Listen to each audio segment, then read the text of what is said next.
সেখানে বাদ না পড়ে যারা প্রকৃত প্রাপক তাদেরকে যাতে সেটা পাইয়ে দেওয়ার ব্যবস্থা করা হয় সেদিকে লক্ষ্য রাখতে হবে।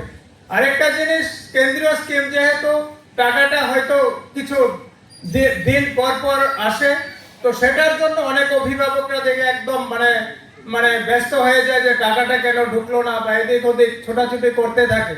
তো সেই টাকাটা একটা নির্দিষ্ট সময় পর পর ঢুকে ব্যাংকে, তো সেটার জন্য আপনাদের হতাশ হওয়ার কোনো দরকার নেই। টাকা অটোমেটিক ঢুকে যাবে, কিন্তু আপনার উপর যে দায়িত্ব ন্যস্ত করা হয়েছে আপনার ছেলে মেয়ের পড়াশোনার জন্য যেটা টাকাটা দেওয়া হয় সেটা আপনি সম্পূর্ণটা তাদের পড়াশোনার জন্য খরচা করবেন। সেটা যে অন্য দিক দিয়ে খরচা করে আমি সংসার পরিচালনা করব সেটা যাতে না হয়, কারণ আজকের দিনের যারা ছেলে মেয়ে আছে আগামী দিনে তারাই আমাদের ভবিষ্যৎ হবে। তো সেই জায়গায় সমস্ত ছেলে মেয়ে যাতে পড়াশোনা করতে পারে তার জন্য আমাদের সরকার সেখানে ব্যবস্থা করেছে।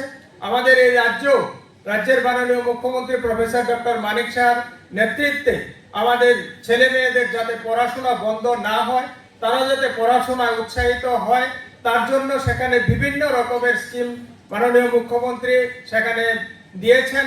সেটা মেয়েদের সাইকেলই হোক বা টপ 30 হোক বা আরও যে স্কিম আছে সেগুলি সমস্ত কিছু সেখানে দেওয়া হয়েছে যাতে আমাদের ছেলেমেয়েরা সেখানে পড়াশোনা ভালোভাবে করে এবং একটা প্রকৃত মানুষ হয়ে যাতে তারা উঠতে পারে, তার জন্য সেখানে সমস্ত রকমের ব্যবস্থা সেখানে করেছেন।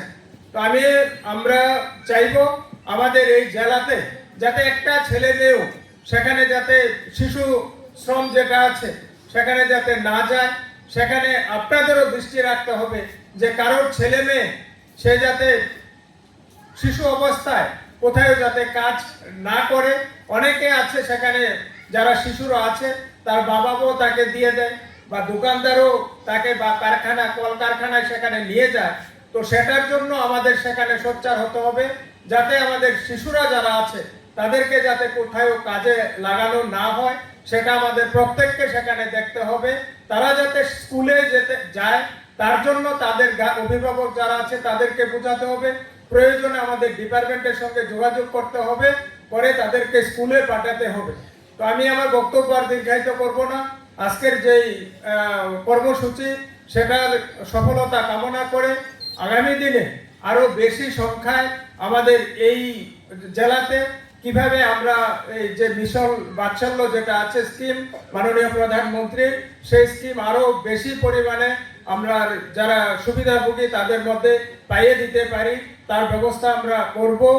সবাইকে আবারও ধন্যবাদ জানিয়ে আমি আমার আলোচনা এখানে শেষ করলাম। সবাইকে নমস্কার, ধন্যবাদ। বহিরাজ্যের প্রখ্যাত চিকিৎসকদের পরামর্শ সাথে গুণগত মানের অত্যাধুনিক প্রযুক্তি ও যন্ত্রের মাধ্যমে সব ধরনের পরীক্ষা নিরীক্ষার ব্যবস্থা। সুরক্ষা ডায়াগনস্টিক সেন্টার। হায়দ্রাবাদের যশোদা হাসপাতাল থেকে আসছেন গ্যাস অ্যাসিডিটি জনিত সমস্যার চিকিৎসক ডক্টর বরুণ আড্ডাগারলা, কিডনি জনিত রোগের চিকিৎসক ডক্টর জি সুধাকর, নার্ভের সমস্যা সমাধানে আছেন ডক্টর এস সন্দীপ কুমার। কলকাতা থেকে আসছেন শ্বাসকষ্ট এবং ফুসফুসজনিত রোগের চিকিৎসক ডক্টর সোমনাথ সিনহা রায়, চর্মরোগ বিশেষজ্ঞ চিকিৎসক ডক্টর অনুষ্কা মজুমদার, স্ত্রী ও প্রসূতি রোগের উৎকর্ষ চিকিৎসক ডক্টর মোহিত জৈন। যে কোনো শারীরিক সমস্যার ওয়ান স্টপ সলিউশন। সুরক্ষা ডায়াগনস্টিক সেন্টার, বিশালগড় মহকুমা হাসপাতাল সংলগ্ন। যোগাযোগ করুন স্ক্রিনে দেওয়া নম্বরে।